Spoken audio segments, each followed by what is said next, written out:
Hey, episode 91 of Chiefs Central. 91. Uh, What player wore number 91 that we'd like? oh, now Ethan Hughes. I There you go. That works for me. don't know, what were you thinking? I was just trying to think of anybody in general. The Ethan Hughes episode. Okay. Um, We'll call it the Ethan Hughes episode. That works for me. sure. So seems like the Chiefs have, maybe turned a corner a little bit, knock on wood. What's that, three in a row? Yeah, three in a row now. Get And that first game against Wenatchee last weekend that we talked about last week, and then a couple of great games this past weekend against Vancouver and Tri-City. yes, we didn't know what to expect going into them, but they were very good games. Yes. I mean, pretty dominant efforts all around. Hmm. Carter Essler playing both games in net and only gave up two goals between both of the games. And He looked I really mean, good. yeah, he looked dialed in all weekend, and the team as a whole playing very, very well. And I think the biggest thing is putting the puck in the back of the net, outscoring your Hmm. opponents 12-2 over those two games. And you might have this off the top of your head. I don't have it. I didn't never did look it up. Meant to. How many goals did Harry have in those games? Harry had two on Friday against Vancouver. I think he had one on One Saturday. on Saturday. And didn't he score early the week Oh wait, before no. too? Harry did have two on Saturday as well. Okay. So yeah, he had four goals in those two games. I mean, um, our top again. I'll just say it again. I said it the last couple of weeks. Our top guys have been our top guys, and this is what that we've needed all year. And they're finally showing up. And I guess it's better late than never for sure. But And it's it is nice. still in time to make something happen to move up. Exactly, Yeah.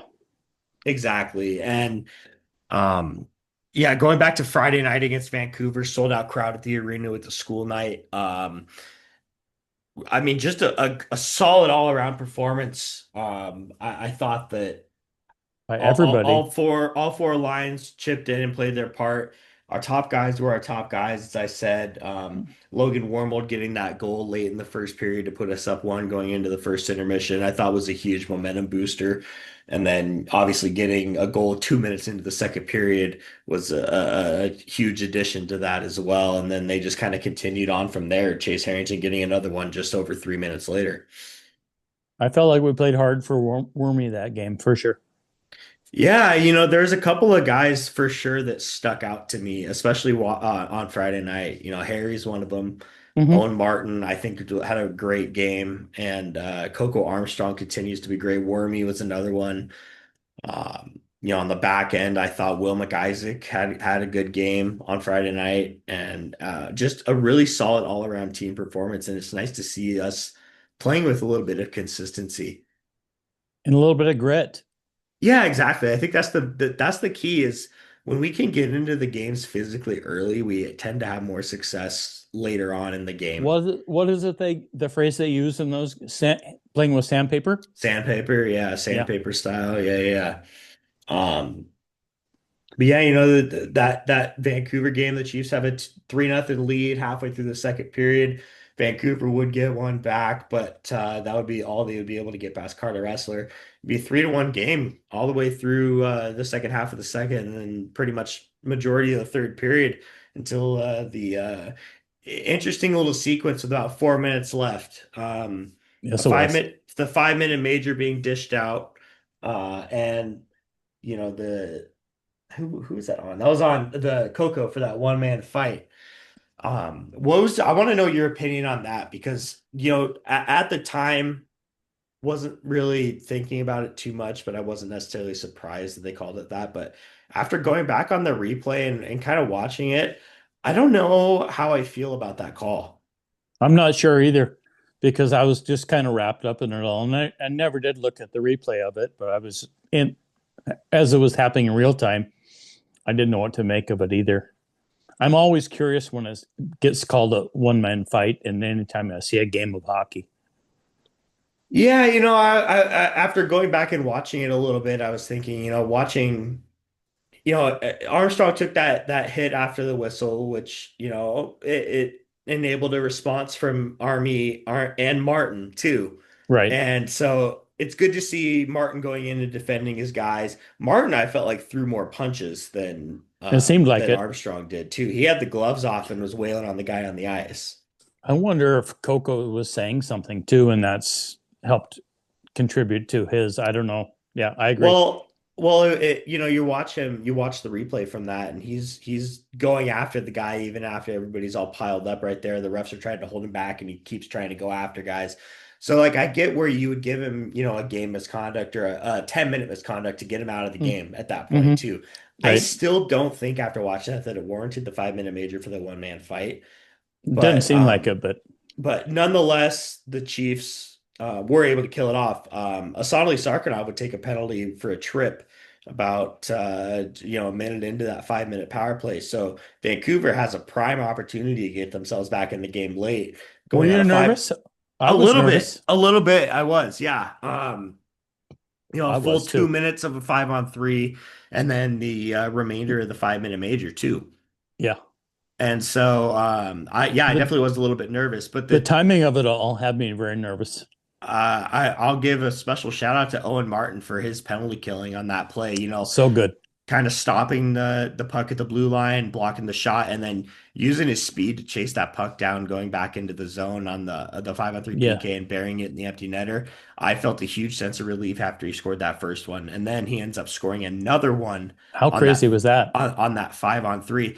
Um, you know, I don't think I've ever seen two goals on a 5-on-3 penalty kill from the same Same player. guy? Me either. I feel like that's got to be some sort of a record. It seems like it. It's a But situation you don't ever see. exactly. So, the Chiefs are up 5-1 at that point after the pair of empty netters from Marty on that 5-on-3. And then Sarkinov comes out of the box, and we got to talk about that goal, man. I mean, he's been trying that move all All year, year and it long. just has not been able to get it into the back of the net. He finally just goes coast to coast and gets that move that he's been trying all year, where he just cuts in front of the net, and Bobby Orrs it into the back of His the net. persistence paid off. For He was for not going to give up this season until he scored on that move. the third shorthanded goal in a matter of about 2 minutes on the game clock. And so Sarky finally getting the monkey off his back a little bit What did too. I call him during the game? Starkey Fedorov? Yeah, Sarky Fedorov. Um, but yeah, I mean, what a goal that was. I mean, in my opinion, one of the best goals I've seen from the Chiefs all season. I agree. Just a thing of beauty, and I'm glad to see he's finally able to get that monkey off his back because he's been long He's been overdue. trying. He's been long overdue. I think Boiler said on the post game was his first goal since early October. Yeah, So it's good to see that he's finally got that monkey off his back, and not to get too far ahead of myself, but he did put another one in the net following night against Tri-City as well. the Um, so floodgates have opened. so the Chiefs 1 for 2 on the power play against Vancouver. Carter Essler with 24 saves in net. Chase Harrington and Owen Martin with 2 goals apiece. A solid all-around performance from the team It going was. into a huge, huge game against Tri-City down in Kennewick the following night. Yeah, What were you kind of thinking after watching the thumping of Vancouver on Friday going into this game? I felt good about it just because and I know this. We've talked about this. This record doesn't show and the stats don't show up, but I feel like we're a better team on the road, so I felt good about it than we are at home. Hmm. So that part, but I didn't expect it to come out the way it did, though. Yeah, It's always a battle with Tri Cities. It seems like it's always a good game. especially down in Kennewick. Their fans they're passionate down there. Got to It's give a them little bit of credit. an unknown going down there to play for sure in the toy box as we call it, Hmm. the Toyota Um, Center. yeah, Tri-City, the first 10 minutes scoreless, pretty back and forth. Tri-City Very got on even the to board. start. Tri-City gets on the board first, goal from Savenberg just after the 11-minute mark. The Chiefs would answer quickly, though, as Tyus Sparks would get his 25th goal of the year just over 30 seconds later. A really nice move coming down the right side and then making the forehand backhand move on the goaltender to get the Chiefs back even. And That was then beautiful. another goal late in the power play from Chase Harrington to put the Chiefs up 2-1 going into the first intermission. Chase on a little bit of a scoring streak. Harrington's, yeah, he's been great since he came off the injury. Yeah, Um, let's talk about the power play a little bit here. Power play's been great since we moved to that five-man forward unit on that first unit. it has. They've really kind of picked it up a little bit. And yeah, we're still sitting last in the league right now in the power But play, that's but because of earlier. exactly, we've been pretty damn good in the power play recently, and including in this game, getting 2 goals on the power play, going 2 for 4. So you can't really complain too much about that. Um, Not at all. so Owen Martin getting his first goal of the evening, 3 minutes into the second period, his 19th of the year. Chase Harrington would get his second of the night halfway through the second period, and then 30 seconds later is when Sarkinov would get his third goal of the year. And then Sam Oremba would get a shorty late in the period with 12 seconds to go to put the Chiefs up 6-1 going into the third. And then Owen Shetler would cap the scoring with 5 minutes to go in the third period for his first goal of the season. Put the Chiefs up 7-1. Real quick, we'll talk about late in the second period that hit from Cohen Harris. Um, my opinion, complete fluke accident. It was a hockey play. Yeah, Yeah, complete fluke accident. Obviously, it's a bad hit for yeah, sure. right. But you can't take away. I had this conversation with a couple of Tri-Cities fans online after that hit. Um, you can't tell me that that hit was intentional when Cohen It was Harris not. is our least controversial player. In my opinion, Agreed. like I said in the comment, he's 110 pounds soaking wet. And like again, he's our least controversial player on the team. There's no way in hell that that was intentional. And they didn't show it on the broadcast, but Boiler was alluding to him Thankfully. going out of the box after he got the game misconduct and went over to Savage and apologized to Yeah. him as he was on the stretcher. Um, so Feel bad. we wish nothing but the best for Carter Savage, no doubt about it. And I feel Um, bad for him too, for he's got to feel bad for the hit too. yeah, for sure. And we'll talk about the discipline that he got for it here in a little bit, These are but. just kids. Remember that. Yeah, Colin Harris obviously doesn't want to end anybody's season No, or no, hurt anybody or anything like that. Um, so just kind of a freak accident that happened. Yeah, it was a bad hit, and I'm okay with him getting a 5-minute game misconduct for that hit. agreed. And the Chiefs did end up killing it off without giving up a goal, which was a good thing for the penalty kill. I feel like our penalty kill has really It's been been really good. very solid lately as well. I would Um, agree with that. but the Chiefs getting their third win, beating arch rival Tri-City 7-1. And with that win, the Chiefs move up to sixth in the Western Conference standings. And here's another fun fact: 3 points behind Kamloops for fifth place in the conference right now. Oh, that close to fifth now, huh? Yeah, Well, so wasn't it just we're a couple of podcasts ago we were talking about how we were in ninth place? mm-hmm. And Seattle right now is only a point behind Tri-Cities in the standings as well. And Seattle's I feel looking to like join that race for the eighth spot. I feel like we talked about them in January, first part of February, that they were a team that was kind of on the up and coming. Yeah, they're the team that made some huge improvements to their team at the deadline too, They and it's did. it's paying off for them right now too. So again, I mean, you only have shit 6 points separating sixth and tenth in the conference right now. So And you, weren't didn't we talk about how Seattle their team kind of reminds me of what they did a couple years ago? They were all big. uh-huh, it's a team to look out for here in the future for sure. I think so. Tri-Cities is kind of struggling right now. They're 1-9-0 in their last 10. Oh wow. So Seattle's really catching some ground with them. Um, But yeah, I mean, the Chiefs are right now sitting in sixth with 59 points with a record of 29, 26, and 1. And like I said, only 3 points behind Kamloops for fifth in the conference right now, I too. like So it. um, it's nice to see us finally being able to piece together a couple of wins in a A row. And little then little bit of a run. going into we got a huge game tomorrow night against a team that we're battling with in the standings in Victoria too. So Hmm. that's going to be a huge game to really kind of see how these guys come out. But And having successful weekend last weekend, let's see how they follow that up with a midweek game. yeah, I'm really hoping that they can continue to play with the same consistency that they Me played too. with last weekend. Need the top guys to stay being the top guys, and then but we need all four lines to be contributing too, and defensively as well. and we need the team to stay healthy. Yeah, exactly.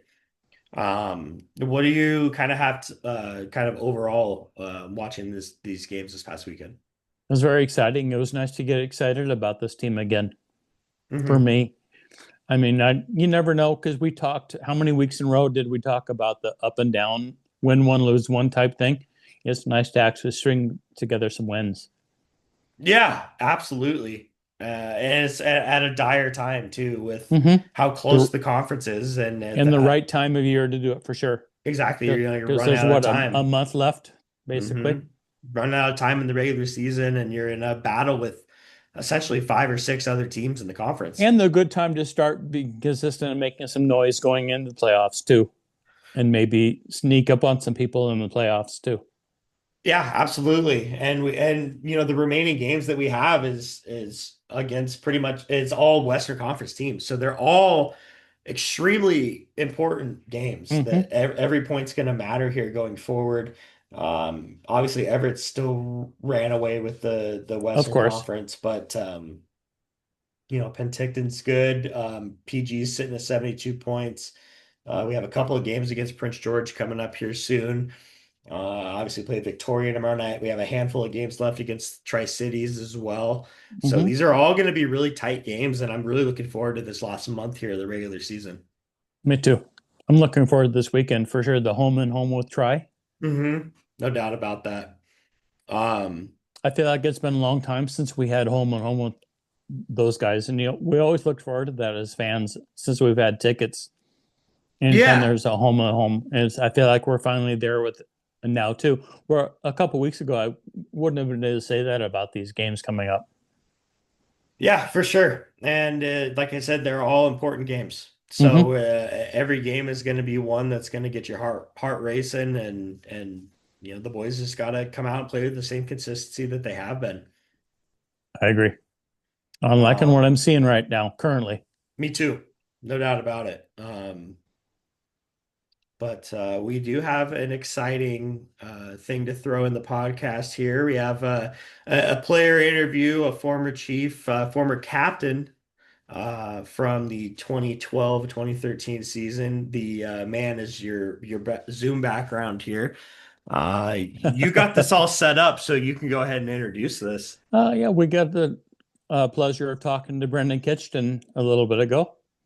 Nice that he came on and updated us on his time as a chief and just what he's up to these days too. So very pleasant young men to talk to, like all of our guests have been. So it was definitely nice to be able to corner him and pick his brain a little bit. And we've seen him at a couple Chiefs games, so that's been nice too.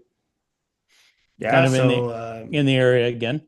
yeah, talk to him for about 40 minutes or so maybe, and we'll send you guys over to that interview now, and then we'll come back at the end and we'll kind of recap and give some player news and everything too going forward. Perfect. All right, guys. Well, it's been a while since we've had a guest on, but our newest guest is a former Chiefs captain, a former Chiefs defenseman from 2008 to 2013. And he's kind enough to join us on the podcast. Please welcome Brenden Kichton to the show. How you doing, Kitch? Good. Thanks for having me on, guys. Hey, thank Yeah. you.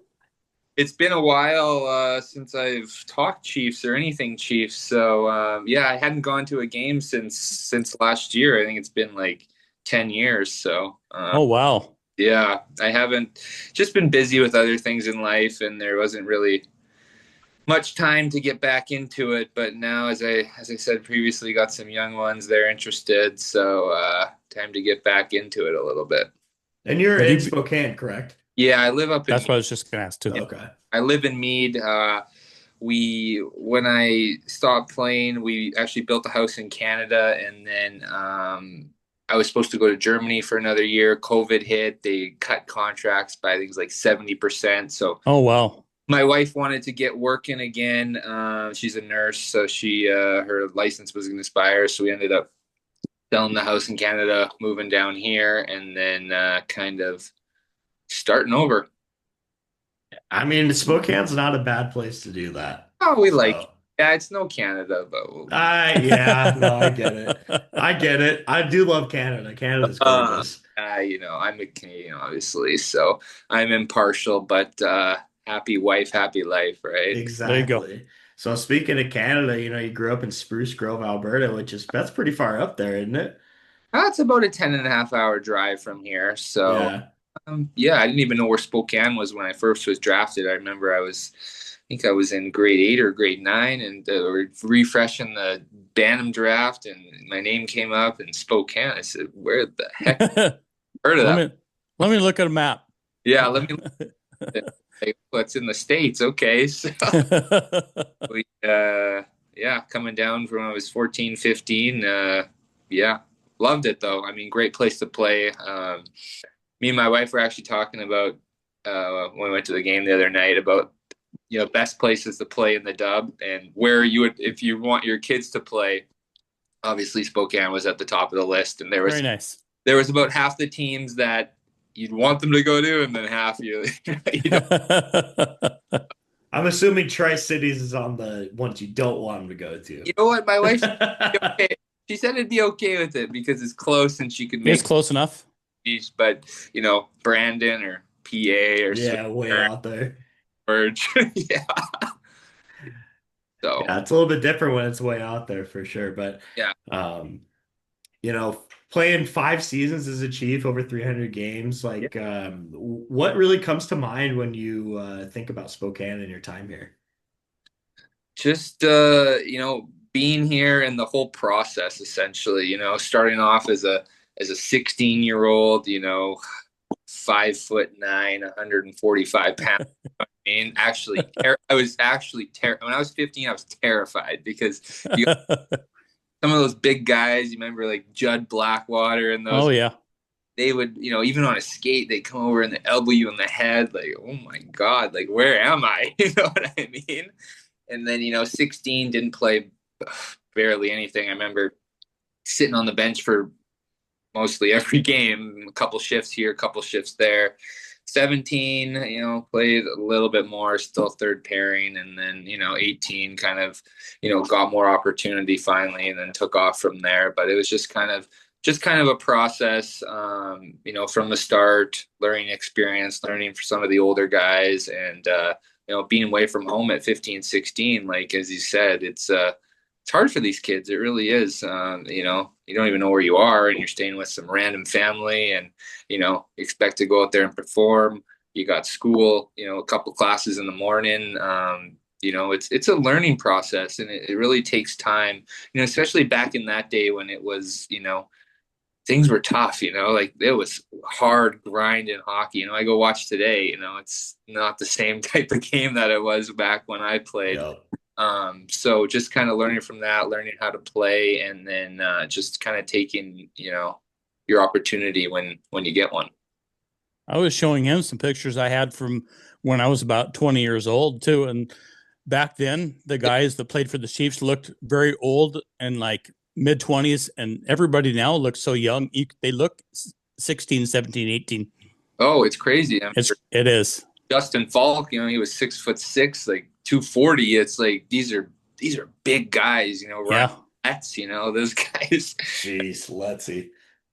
They were friendly, but they were hard guys too, Yeah. they're Yeah. mean guys. You know what I mean? Glad to have him on your side for sure. Yeah, so different game. Going back for a puck, and it was a little bit different back in '08 than it is now. I mean, you're going to get run through the walls. So the game's changed, but I think it's probably for the better in my opinion. I probably should have played a couple of years later.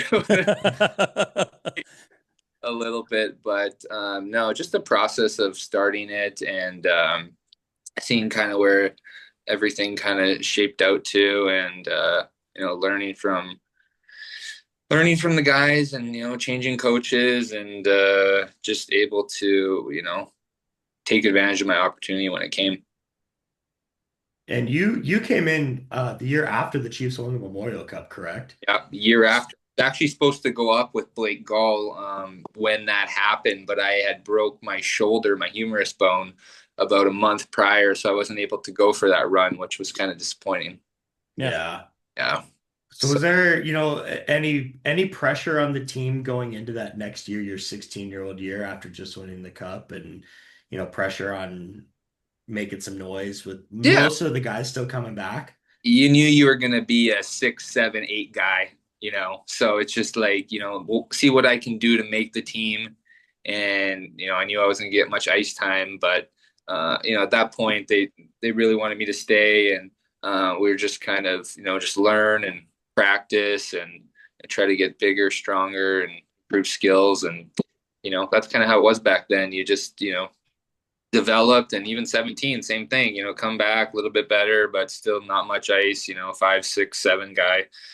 I think 5, 6 that year, but you know maybe a little power play, but not much. So it's kind of just had those guys in front of you, so it's just a more of a learning experience. Yeah, The no deep doubt team. about it. It was a deep team, so hard to break into teams like that, especially a Memorial Cup team like that. All those guys pretty much coming back. So you just got to do what you can do to stay alive.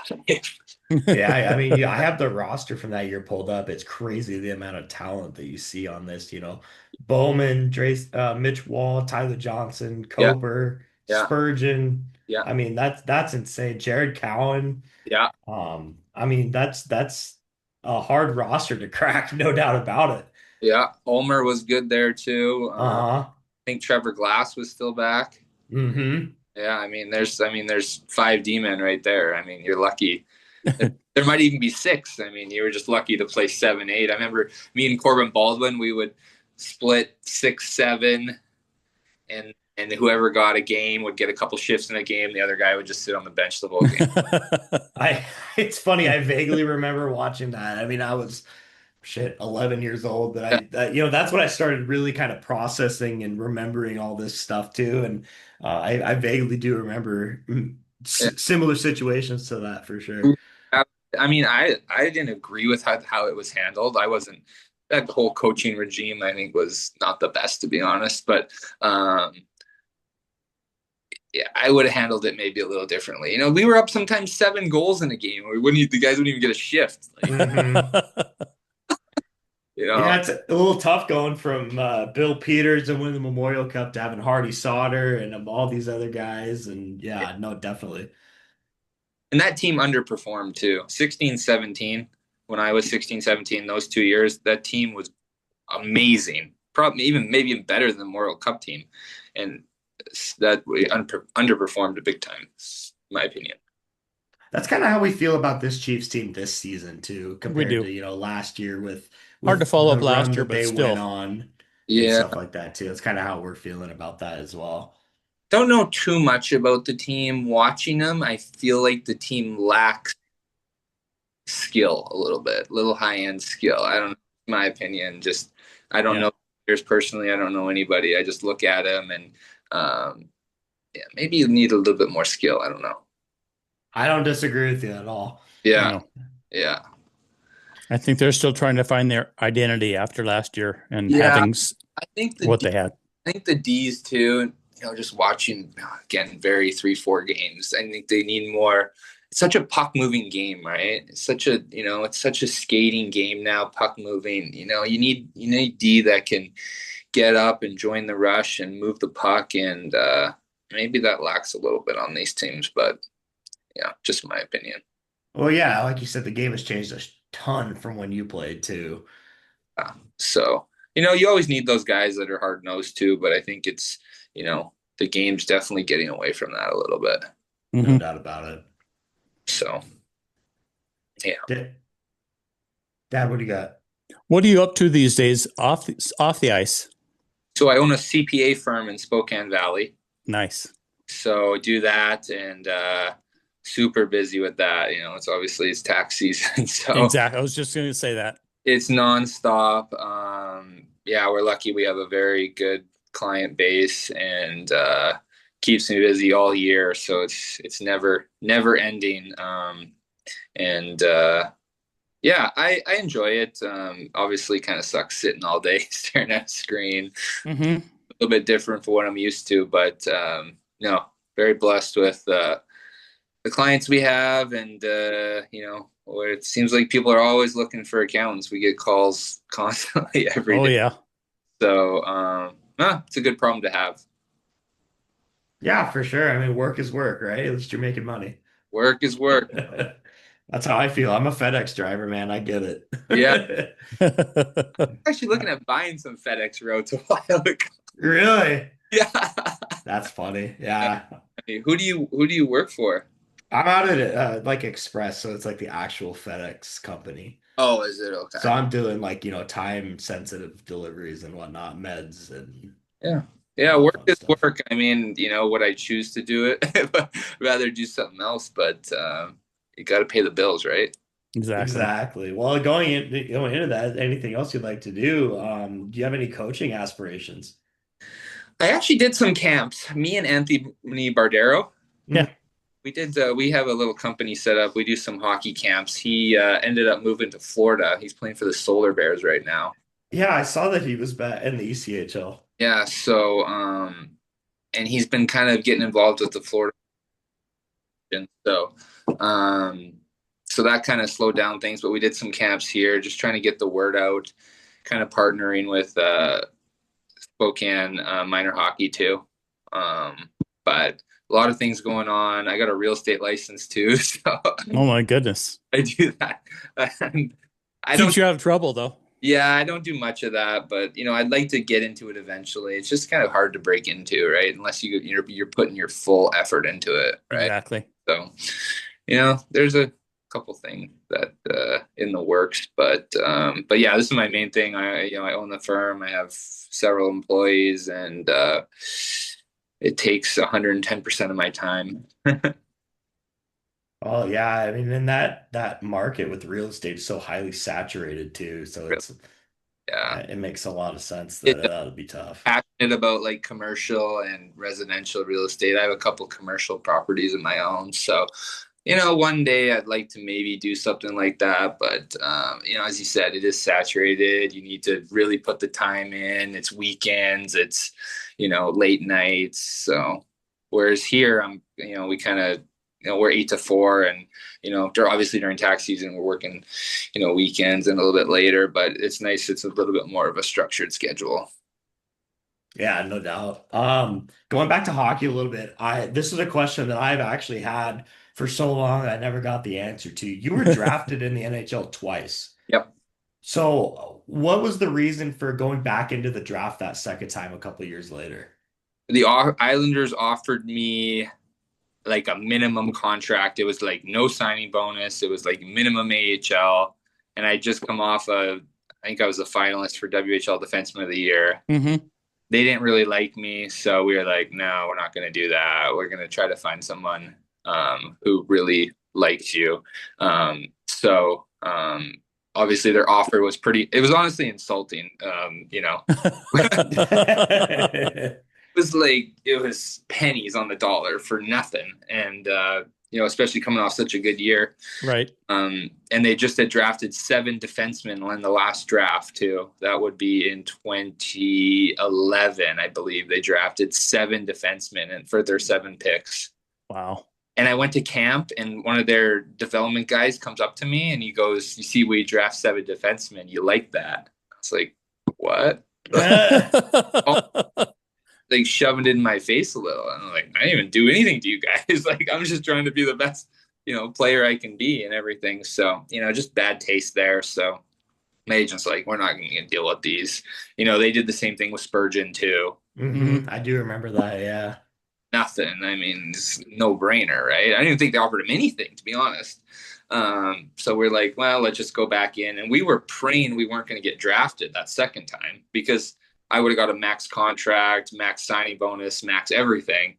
But then Winnipeg picked me in the 7th round. And the contract was like half of that. I mean, I had no choice. What else am I going to play? I had to take Right. it. So, but it was a good fit at the time. They liked me. So that's kind of how it all went down. But, and then I think there was a lockout too. 2020. Yeah, it was 12-13. I remember that. 12. So that was another reason why a lot of guys were going back to the dub, and they weren't playing in the AHL because the 20-year-olds, because guys are coming down from the NHL to play in the AHL. So Yeah. that was that reason there. And then so we were hoping, man, we just go through this draft and not get picked. And I'm sitting on a lawnmower cutting the grass, and all of a sudden the phone rings. It's Kevin. We picked you in the 7th round. I mean, Yeah. you had a hell of a year that year for the Chiefs too. Yeah. 22 goals, 63 assists. I mean, Yeah. they'd be dumb not to at least take a look at you. It would have been stupid not to, especially if you can get the guy and offer him. They could offer me the same the Islanders contract, and I would have had to taken it because I was 20.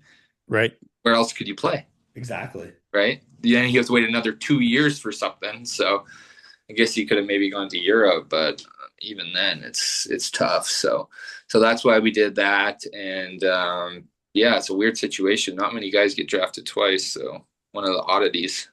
Let's say you and Spurgeon, I think, are the two that I could think of off the top of my head That what? that have got drafted twice. Burge never got Oh, drafted. And we got drafted. wait, what am I thinking of? I'm thinking of somebody.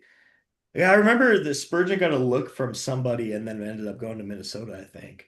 Yeah, he went to me. He got a just a tryout to Minnesota. Maybe that's what I'm thinking of. Yeah, Yeah. he got a tryout.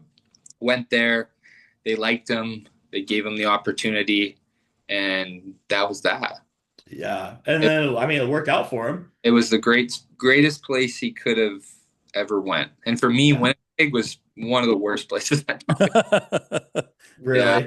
It wasn't the right fit with the coaching staff. Paul Maurice he didn't really like young puck moving defensemen unless you were like a first round pick. He liked the heavy, Ben Sherratts and those guys who Mhm. could, play more of a defensive game.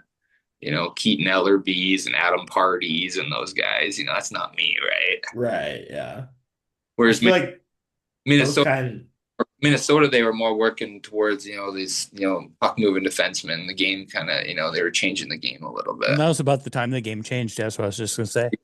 Yeah. So it was just not the right fit for me there. We could speak for hours on it, to be honest. It still haunts me to this day a little bit. I'm not going to lie. I just got a bad taste in my mouth, and I think I'll never get it out. Had some great years in the AHL, and they just wouldn't give me a chance. When I was younger, and the first year I was an all-star, I think I had like 50 points or something. They said, wait your turn, like older guys go first. And then, when I was a bit of an older guy, still have a good year, they gave the younger guys chances. So it's just, and GM, I mean, not shovel day off, but their assistant GM still says to me, yeah, we just, it's disappointing the way it went down. And I think he feels bad. I don't know if anybody else does. Yeah, no, it just sucks because, I was called up for like a month at the end of the year, 1 year, and Paul Maurice he wouldn't play me. Sat in the press box the whole time. Wow. They were way out of playoff contention. It didn't even mean anything. And he just still wouldn't, huh? Nope. No. So it is what it is. You live with it. Still have a bit of a sour taste. Yeah. Yeah. So, move on. Is that kind of what went into the idea of going over to play in Europe? Because he went over to play in Europe for 2 seasons. Yeah. So what went into it was, so my 4th year, new coach, loved my first coach in the AHL, Keith McCambridge, very good, straight to the point guy. Know what you expected of him, and you did that for him. And then Pascal Vincent gets hired as the coach. They hired an all French staff. I don't, it is what it is, but something just didn't click right there. And the first game of the season, we're in Iowa, and I get a hard slash and I break my finger in half. Oh, wow. So I couldn't even grip a stick that year, to be honest. I think I only had 1 goal, and I think I scored at the end of the last game of the season. Like, I couldn't even shoot the puck or anything.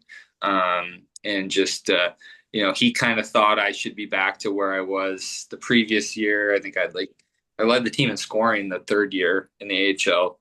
And I think he just thought I should be right back to there. And I wasn't healthy really. and it just wasn't a good fit. So didn't have a good year there. Decided go a different direction for year 5 with Charlotte. So I signed with Charlotte. All pretty happy there. First game of the season, break my jaw. 3 different. Oh wow. Yeah. Oh wow. Game 2-on-1. Guy takes a slap shot in my face. Done. Oh, Missed God. 12 weeks. I think had to play with a bubble till February. So, again, no excuses, but, and then you start the 8 ball, you're on a new team, the coach doesn't know you, maybe, you missed 12 weeks of time, you lost 30 pounds because you can't eat anything. You don't perform maybe as good as you probably should have. And then, the damage is kind of done, that's kind of how he views you because doesn't know you from previously. So that's how that year went. And then year 6, I didn't want to go to Europe. I really didn't. I played too many games in the AHL, so I would have been considered a veteran. And I was coming off those 2 down years. I think I only had 22 points and 25 points, maybe low for offensive defensemen. So nobody wanted to sign me because those 2 years were not good. So then I went to Europe, played a couple of years in Europe. And then I was going to go to Germany my 3rd year, had a contract with Munich, and then I ended up tearing my knee in Vienna. But they still wanted me after that. But then COVID happened. They cut contracts by 60, I think it was 65%. They kept calling me. The first time they said they'll cut it by 20, I said, okay, I'm still coming. Then they said 40, I said, well, we talked about it. Yeah, we can still come. Maybe next year will be better. Then they said 60. I said, no, I'm not going to play with for 40% salary coming off a major knee injury. It just didn't make sense. Right. Yeah. So a lot of things that contribute to it. It just wasn't meant to be, I guess. And did you make the decision to kind of just hang up the skates at that point too, or? So we were going to sit out the COVID year, and then we were waiting for another year, and then I had a couple contract offers, and then we just decided, no, we just don't want to do it anymore. Me and my wife, we just said, yeah, let's just hang it up and move on. Yeah. Yeah. So, yeah, that's kind of how it went. It was a great first 3 years in the AHL. If you would have told me after those 3 years that everything would end like that, I probably wouldn't have believed you. Just because everything, I was pretty dominant those first 3 years, and but it just seemed like after that, the whole Paul Maurice fiasco a little bit, and then after that, it just those injuries at the start of the year. It's hard when you miss 3 months to start the year every year. At the beginning of the year, especially, yeah. Beginning of the year, first game, you just, it's really hard to come back from that. And especially, with, breaking the jaw, you lose 25, 30 pounds, all your training in the summer is gone. Yeah. All the muscle's gone. And how do you stay motivated too at that point? Yeah. Yeah. And so, just something wasn't meant to be for that. I don't know why. It just wasn't the right fit. Oh, I got a couple more questions for you, but I've asked enough. I'll let you. No, you're good. Ask a couple questions. You're the brains behind the operation. Yeah, I don't know about that. Yeah. I'm curious if you have a favorite memory from your time as a Chief. Favorite memory? Anything that sticks out as a favorite? Yeah, I mean, the last year was pretty special. Breaking McCabe's goal record. Mm-hmm. Breaking the assist record, breaking the points record, and then breaking second last game of the season in Tri-City. I had 82 points, I think, and I needed 3 points to break his record. So I got two points late in the third, and then we were in overtime, and so I had 84, and then I needed one more. So I got the puck. It was a 2-on-1. And I remember Don Markbar, I would just shoot off the pad, and the other guy. So I ended up shooting off the pad, and Blake Gall tapped it in, and I got the stat up in Portland. And that was a pretty cool moment. And just being able to celebrate it with everybody. And Um, yeah, and then just meeting everybody and all the guys, and you play with so many different guys in those 5 years, and just developing friendships and things like that is pretty special. You still in contact with some of those guys? Yeah, some, Yeah. not too much. Yeah. Art Arrow's a big one, good friend of mine, obviously. Um, but other than that, not too much. Everybody just kind of goes their separate ways Right. after that, Kind of like we do after high school, kind of Yeah, same thing. exactly. Same. Yeah. If you saw somebody, you would, be able to catch up with them right away. But Right. not many guys stayed in Spokane, so there's not many guys here. To Yeah, go along with that, why did you choose Spokane as a place to kind of settle down here? met my wife here. Yeah, when I was 17. She didn't know nothing about hockey. Tanner Mort's, you remember Tanner Mort, Oh right? yeah. Yeah. Tanner Mort's girlfriend was friends with my now wife. She said, "Oh, like come to a hockey game," and she didn't even know anything about hockey, nothing about. And that was something I liked. I didn't want. I wanted, so I didn't want. She still doesn't like hockey to this day. That's funny. She would just go for drink wine with the girls, to be honest. So then, we met at 17, and we've been together ever since. So, Very nice. yeah, it's been about almost 15 years. That's awesome. Yeah, we did long distance for a while, and then she moved with me to Charlotte, and then just kind of married, going on 6 or 7 years, and then just had these kiddos. So, yeah, it's been pretty good. What's it like being a dad? Do you enjoy it? Yeah, I do enjoy it. It's hard. It's really hard. Like, It is hard. hard. It's the hardest job in the world. But yeah, they're cute little guys. They got big emotions, though, really big emotions. It's just managing that, but no, being dad's the best. It's just it's a shock because when I had my first kid, I've never even held a baby. I never even around kids, and I'm the oldest in my family. She's the oldest, so there's no cousins, there's no nothing. So it's a pretty big shock to the system. Kind of, you have your freedom, we like traveling, going out to eat, things like that, and now that's tapered. Do you see hockey in their future? Yeah, I do. I do. If they want to do it, I don't want to force it on them. And I don't want to be that crazy dad either. And I know I won't be. So, because I just, those dads that are in the stands screaming and yelling, I will never be like that. And I would never want to coach them either. I don't think I can coach them at home or things like that, but I just think parent coaches are not the best, to be honest. No, they're the worst. Completely agreed. Yeah. Completely They're the agreed. worst. Yeah, parent and coaches are not good. So I grew up with it, and it's just, you never want that for your kid. That's true. Yeah. So just trying to find their way if they want to do that. Obviously, I'd love them to do hockey, golf, things like that I like. But if they want to be ballet dancers, they can be ballet dancers. Just you're not going to do it with them, right? Yeah, well, I'll probably have to, right? Good dad. You could, yeah. I don't want to see Exactly. you in tights. Yeah. So no, I'm excited for them. I think it'll be, when they're 4 and 6 and, itching to go to games and things like that, and, early morning practices, and It's fun. Yeah, it is fun. It really is. The last question I really got for you is like, when your time playing, whether it was WHL, AHL, Europe, whatever, any particular players that kind of stick out to you that were really difficult to play against? Difficult to play against. Hmm. All the big guys that would try to put you, bully you into Bolivian. Yeah. Skill wise, good players. I played with Nick Patan a lot. He was played against him at Portland. He's a good player, hard to play against. Leipzig too. That Portland team was such a wagon in the early 2010s. Shinneman, you know what he did, and that. Yeah. You ever see that hit he did on YouTube?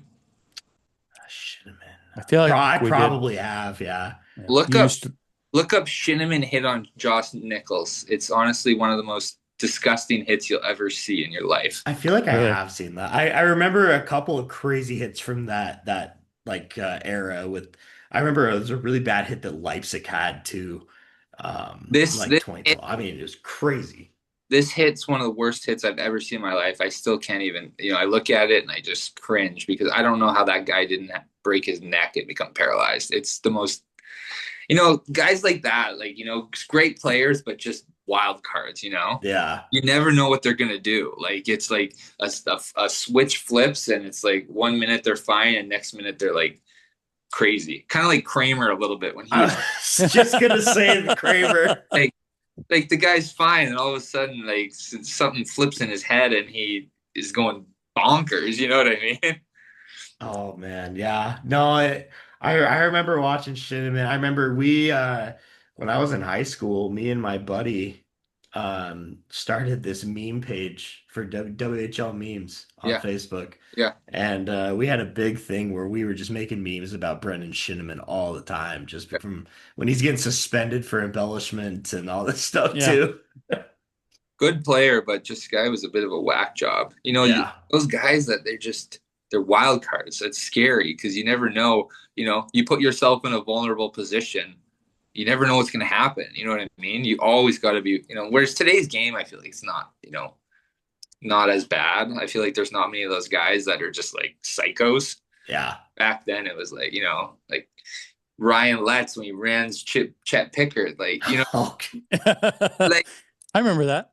like you know what I mean? Like what the heck? The bench clears. I mean, it's like so you never see that today.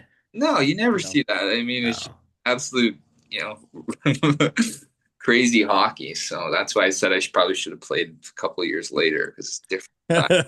I was gonna say the game today would fit your style of Very play much. much better than Yeah. yeah. So, and we were all about dump and chase, and all Don Knockbar wanted to do was dump the puck in the corner. We joke about that all the time. We call it Don Knockbar hockey, dump and chase.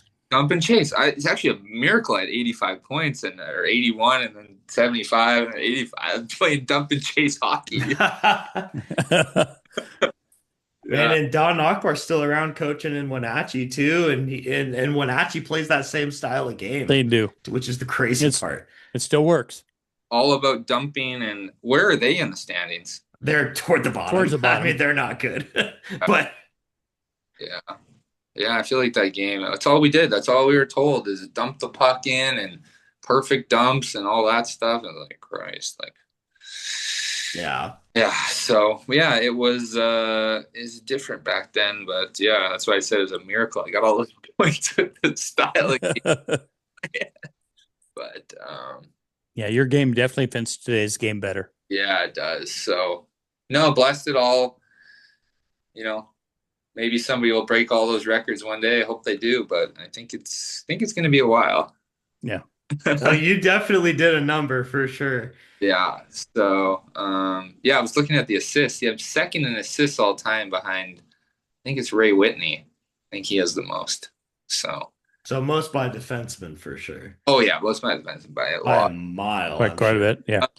It's hard though because you got to play 5. But I didn't even do anything my first 2 years. Like I think I had maybe 20 points the first 2 years combined, maybe 28. I can tell you right now, Yeah. first year, 9 points, a goal and 8 assists. Second year, 4 goals, 15 apples. Yeah. So Should have done something those first 2 years. Well, you couldn't get any ice time. Couldn't get the ice time. The guys were there. So Yeah. yeah. So that's pretty much all I got for you if you have anything else. Yeah. No, that's all I had too. yeah. So it's a pleasure having. Thanks, Ketch, for doing this. And you guys still go to a bunch of games? Yeah, We have season season ticket holders. Oh, you do. Where are you? Season 205. 205. Okay. Second row in 205. Looking so. right across at the bench. Oh, sweet. Yeah, I was talking to. I think I'm going to get season tickets next year, especially if the boys want to go. And it's good for the business too. I mean, I buy the tickets, and if I don't go, I hand them to clients and things There you like. go. Yeah, exactly. I know there's a lot of companies that do stuff like that. Yeah. So I think I should maybe do that. Get like 4 tickets or something. I don't know if there's a waiting list or what the deal is. You could jump in right away, I'm sure. Oh, yeah. Yeah, so it's good for the boys to go out and experience that. And yeah, it was funny last game. my little one likes, or my 2-year-old likes Boomer a lot. Yeah. And in between periods, he takes his foam puck and his mini stick and he shoots it around the Very concourse. nice. And he was about to take a shot, and then like Boomer came over and they and there, and he just like freaked out. He's like, Boomer's big. He is big. He is big. So yeah, no, it's Big good. bear. And he sits there and he watches the game. So I mean, what can you ask a 2-year-old to sit there and watch the game? I mean, That's impressive. Must be in the genes. yeah, it must be. So Well, it is. Your brother played too, correct? my brother played too. Yeah, he played for Vancouver. Yeah, I was looking at his stats the other day. I was like, yikes. I see. I remember him playing after you had moved on. Yeah, he said he'd always get chirped because he didn't do anything. um, That's too funny. he was drafted higher than me though. He was drafted high second round to Moose Jaw. I don't know, just didn't quite have it or something. I don't know. It's hard to follow in footsteps too. Sometimes there's a lot of pressure and things like that. So Yeah. And when you're young. yeah, you're young too, but he was Yeah. he was a really good player too. Yeah, just he was a little more defensive. He had no hands. He had rock hands. So, but yeah, no, he was a really good player too.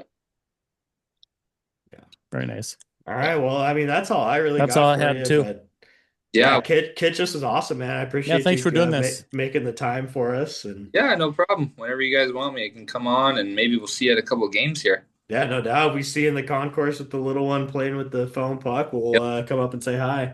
we'll be Definitely. around for sure. Sweet. Yeah, no, Perfect. that's awesome. I appreciate it, man. Yeah, thanks, Brenden. All right, Appreciate it. have a great night. We'll see you. Yeah, you You too, too. buddy. Bye. Huge thanks to Kitch for coming on the pod and Yeah, thanks, Brenden. Appreciate it. really good conversation and a fun guy to talk to for sure. I guess I didn't realize that he still lived in town. I didn't either. I you just know, happened when we saw him on at the Chiefs game, around Christmas time, mhm. somewhere in there, and saw that he was down there, and the arena announcer, they give the spotlight when a former Chief is in the stands sometimes. I didn't realize he was in the area, so that's nice. Nice that he was willing to come and talk to us for a bit too. Yeah, super nice guy and great, nice of him to give us his time and definitely definitely a fun conversation. We'll be looking for him and playing some knee hockey with the kids at the Chiefs games. That's right. We'll See him out in the concourse. Exactly. So yeah, again, huge thanks to Kitch for coming on, and we'll hopefully be bringing you guys some more of that stuff with former and current players here soon. Very nice.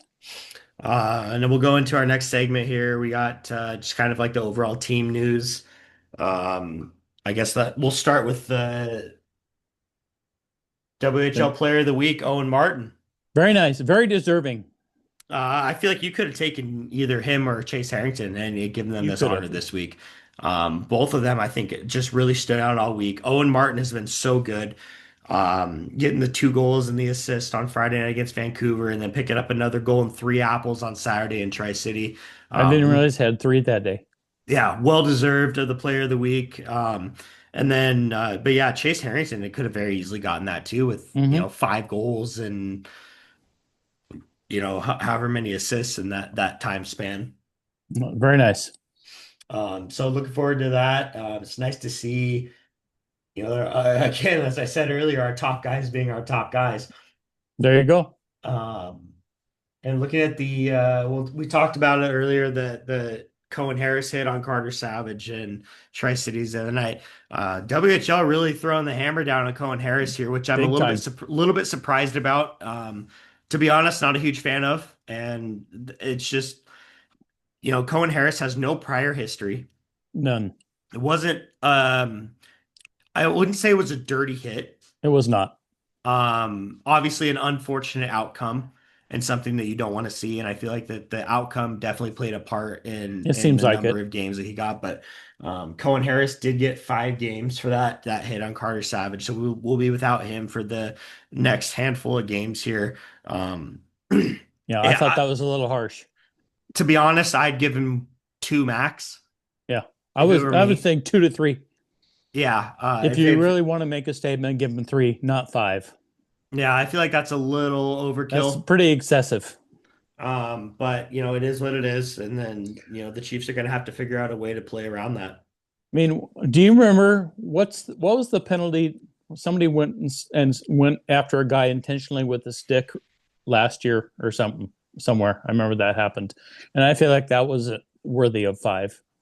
Yeah, It wasn't. I, It wasn't one of our guys, but it happened somewhere in the league. I remember. That seems like something like that that's worth 5. If somebody intentionally goes and whacks a guy in the head with a stick, I can see right. 5 for that, but not what happened the other night. Yeah, it's just it was one of those things where it was just like a freak accident, and like I said, a really unfortunate outcome. But I don't think that obviously we know that Cohen Harris wasn't Yeah. intending to do that, and as I was alluding to earlier, he did go over after he was handed the 5 minute major, and he went over and apologized Mm-hmm. and stuff to Carter Savage, which I thought was really a cool thing Pretty that classy. the referees allowed him to do that as well. Exactly. Um, but nonetheless, the Chiefs are going to have to find a way to play without Cohen Harris again here for the next 5 games. And then to go along with that, looking at the weekly report that came out today, um, Ozzie McIntyre is out with another lower body injury week to Another? week. Or do you Um, think it's still the same one? It's just aggravated, maybe? Well, Hard to say. I don't know. I know that he went out with that injury in his first game back and went at you last weekend, so I'm not really too sure on that. Yeah. Gavin Burkhardt missed the last couple of games. Found out Been sick. he's day to day due to illness. And here's a really concerning thing that I just noticed here as I pulled this up. Goaltender Linus Viard is out with an upper body injury to be determined. The Chiefs did Ooh. add goaltender Justin Perreault back to their roster. So obviously that's concerning, especially at this time of the year. Something must have happened in practice or something. Yeah, so that's definitely something to keep an eye out for. But luckily, with Carter Esser is playing very, very It's well been right playing now, well. so that's a good sign. But obviously, it's going to suck if Viard's out long term here. Agreed. Especially this time of year. Yeah, exactly. So I don't know, but with the injuries that we have, thankfully our forward group is finally starting to get healthy. But obviously losing Ozzy again sucks, and having Burkhardt out the last couple games wasn't good. But I think with it's getting Hughes back and Harrington back and stuff too. This team is really gelling right now, and they're They clicking. And seem like it. I'm hoping that they can continue to play with the same consistency. Keep rolling. That'd be nice. Yeah. Do you have any final thoughts here? I do not, other than I'm curious to see what happens, like I said a little bit ago, with the back to backs against the home and Hmm. aways this weekend. And I feel isn't there a sellout coming on, is it Friday? I think it's Saturday. We play here Saturday. Oh, I see we just got a message for somebody Did we? from Harry Mattern, just sent something to us. Oh, really? Yeah. Oh, sweet. We'll have to talk about that after here. Yeah. So the home and home, I'm looking forward to that and see if we can keep it rolling a little bit. Continue the streak and see if we can't make it a real streak. Yeah. So That'd be I'm nice. hoping to see us continue to keep our winning ways up, and we'll catch up next week and give a recap of tomorrow against Victoria and the home and home with Tri City this weekend. That'd be nice. All right. Well, Cappy, Thanks for a successful episode. likewise. And till We'll next work on week, some more. Till next week. Go Chiefs, go go. Chiefs, go.